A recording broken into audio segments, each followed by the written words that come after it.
20-20-20 rules follow করলে খুবই ভালো হয়।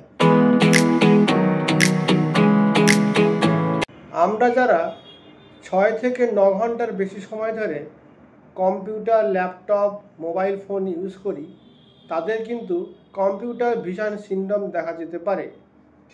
বাচ্চাদের ক্ষেত্রে কিন্তু এটি ভীষণভাবে প্রযোজ্য। এটা হলে বুঝবেন যে আপনার চোখ লাল থাকবে, চোখ শুকনো শুকনো লাগবে, মাথায়, চোখে, ভুরুতে ব্যথা করবে, ঘাড়ে এবং কাঁধেও কিন্তু ব্যথা হতে পারে। এটা হওয়ার পিছনে কারণ হলো যে কাছের জিনিসে অনেকক্ষণ ধরে অ্যাকোমোডেট করে থাকা। 2 নম্বর, ফোন, ল্যাপটপ থেকে হার্মফুল লাইট চোখে আসা, চোখের ব্লিঙ্কিং রেট কমে যাওয়া, আর ভুল পশ্চারে বসে কাজ করা।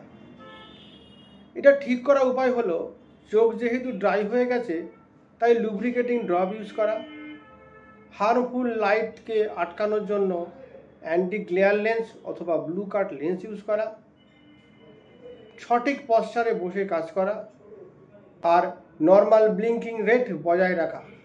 আমাদের নর্মাল ব্লিঙ্কিং রেট 15 থেকে 20 বার পার মিনিট। 20-20-20 রুলস ফলো করলে খুবই ভালো হয়। মানে প্রত্যেক 20 মিনিট অন্তর 20 সেকেন্ডের জন্য 20 ফুট দূরের জিনিসের দিকে তাকাতে হবে। এতে আমাদের চোখ কিন্তু সিবিএস থেকে বেঁচে যাবে।